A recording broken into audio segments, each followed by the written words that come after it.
So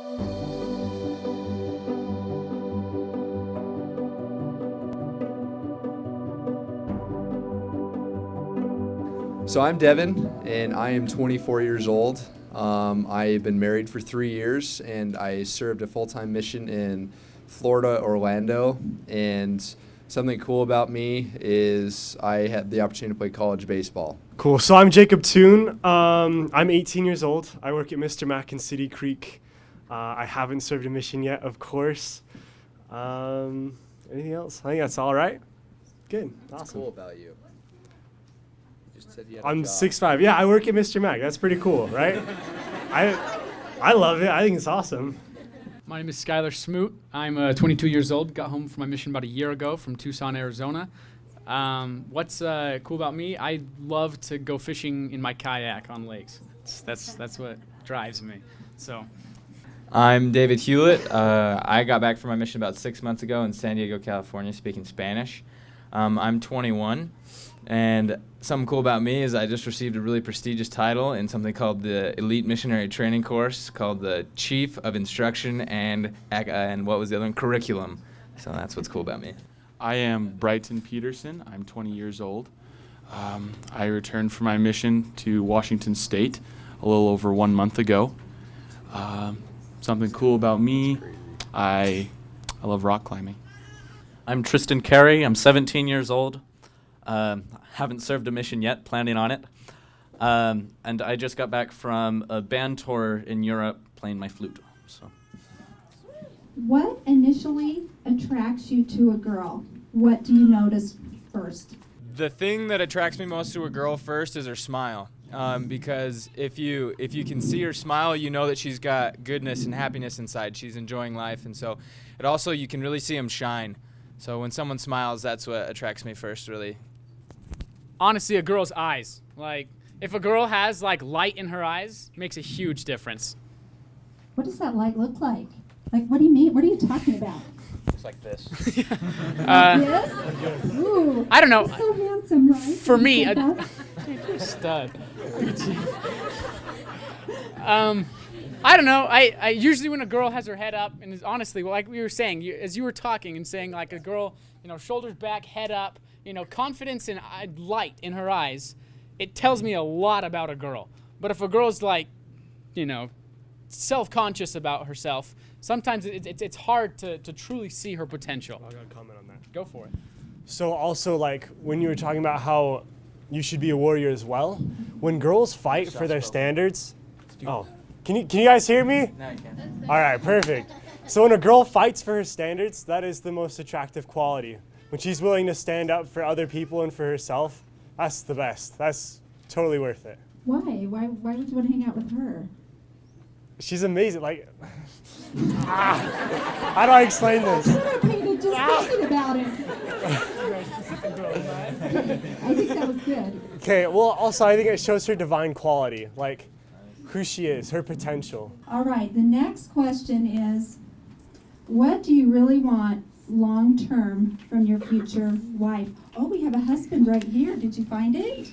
I did. That's what I thought. Something that I want in a long-term quality in a spouse is, in my wife now, is faithfulness to the gospel. And that was a huge quality I saw when I was dating her, is that she wanted to have a family and she wanted to be a mother and she wanted to be a faithful daughter of God. And I have that right now, and it's a huge blessing to have, and it's a strength to me, and it's a huge reason why I fight.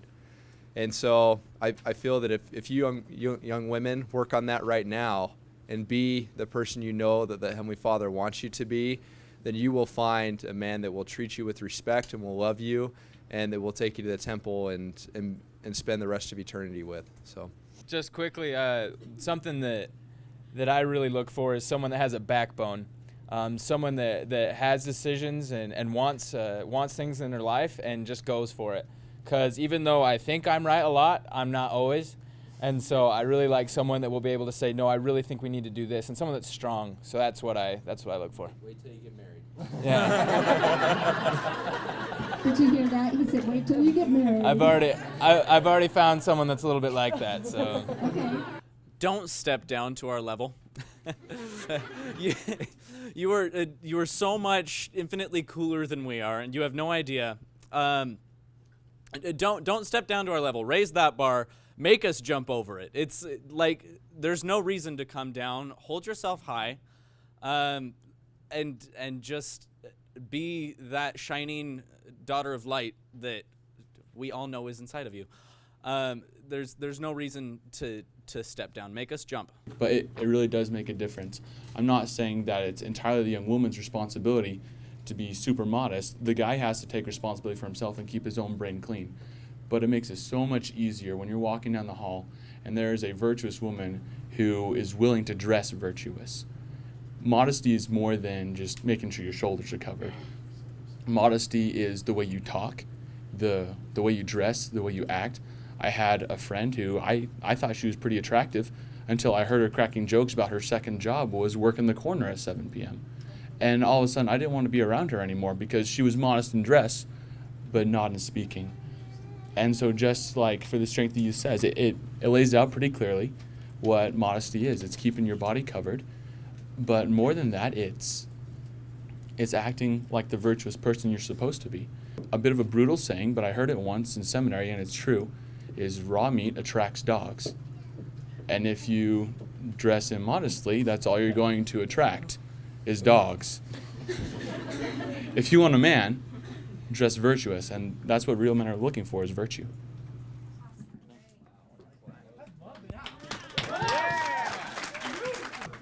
So one thing with modesty, I love a girl who dresses modestly. That's awesome.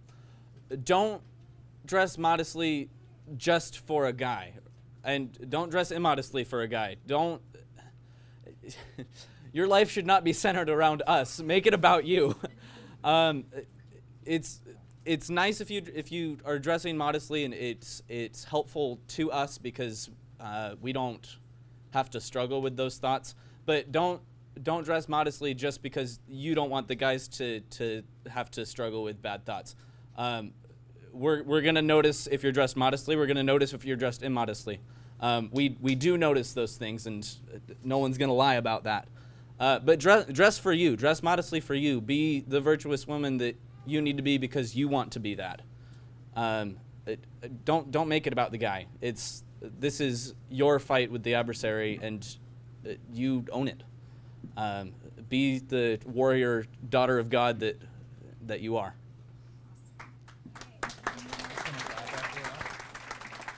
So one of the things that I noticed when I first met my wife is that she respected herself. So the thing that a girl can do is to show that she respects herself, and it shows by the friends she hangs out with, the guys that you see her hanging around, and just what she does in her daily life. And that's one thing that stuck out to me, because a lot of women that don't respect themselves and don't have self-confidence, that makes them more vulnerable to guys that are the creepy guys that just want to be able to get a girl that doesn't respect herself, so she's willing to dress a little bit immodest.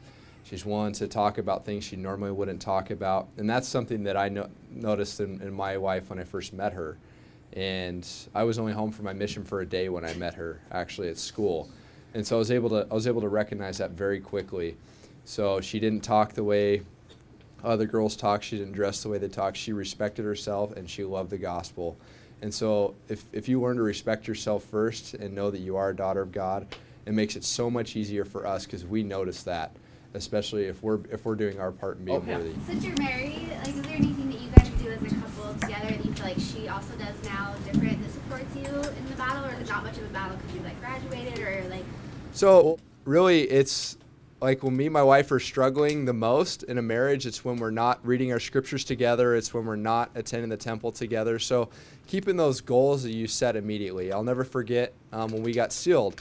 It was important that our sealer told us to make sure we're paying our tithing, to make sure we're attending the temple, to make sure that we're praying together and reading the scriptures together, because that really keeps your marriage strong in all aspects.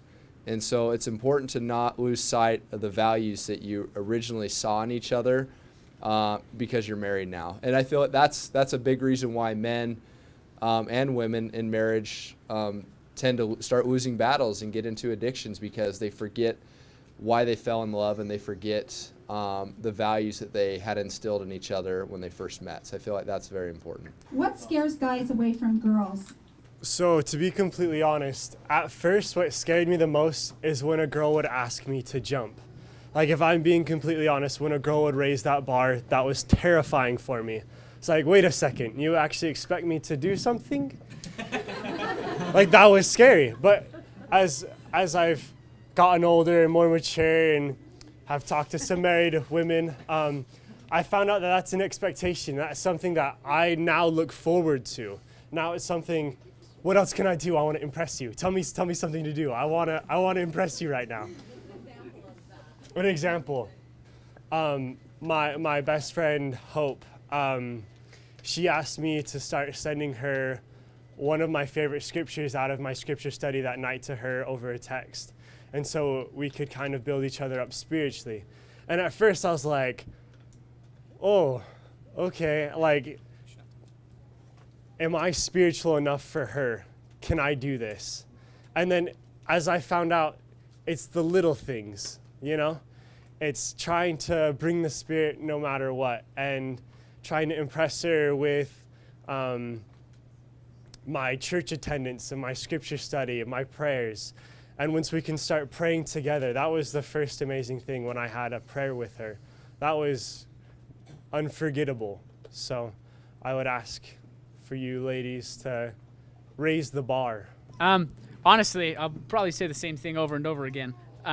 I honestly, what scares me off most is a girl who's immodestly dressed.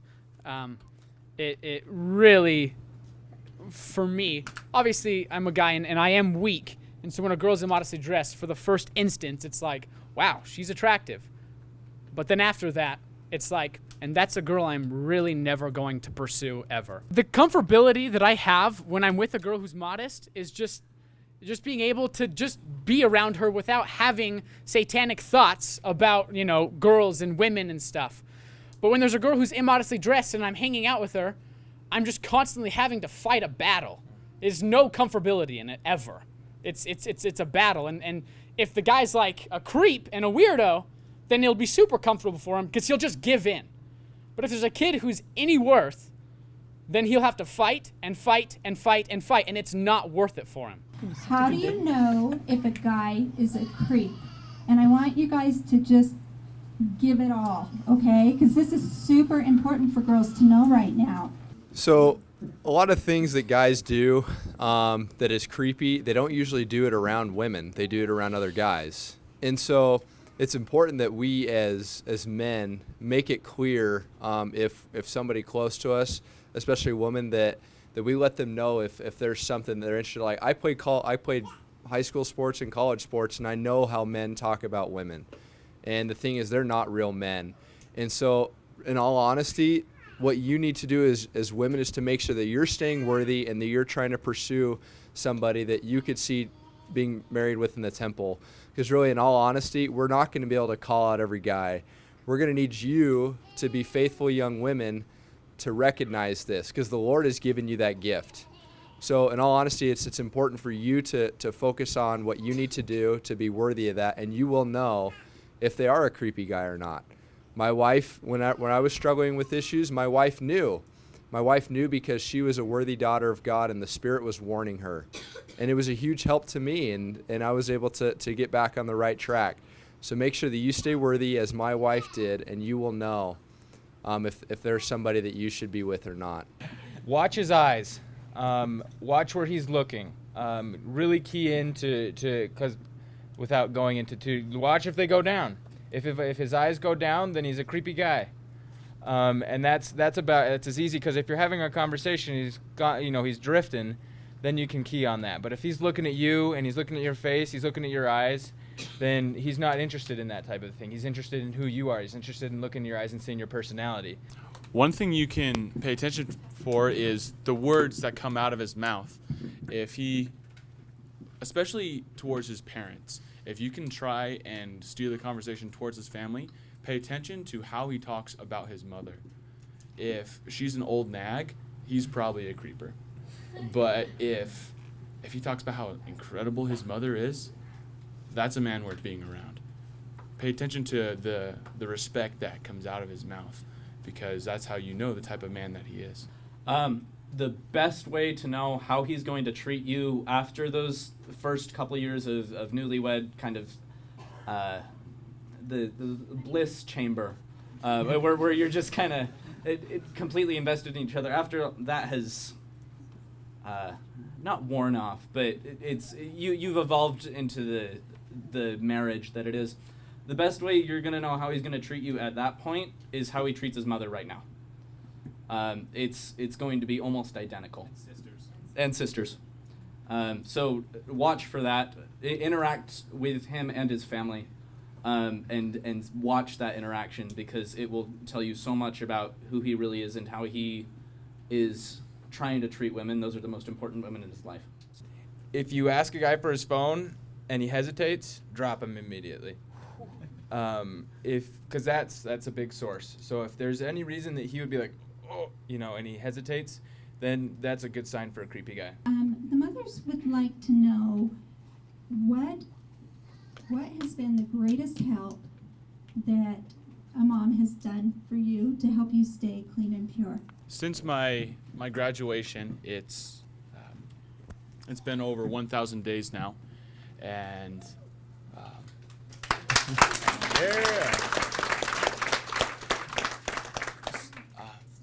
the biggest thing for me, and it is so simple, it's just words, but my mom started, she did it completely on accident. It's the wonderful part about it. She had no idea what she was doing.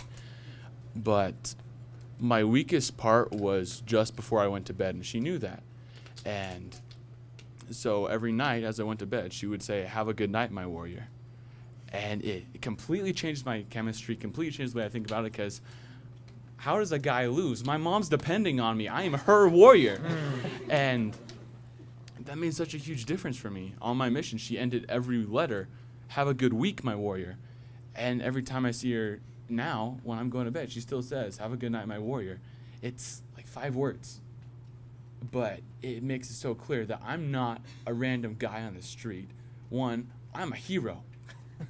But 2, I'm her hero. So I actually didn't have a mom going through the program. I was raised by a single dad.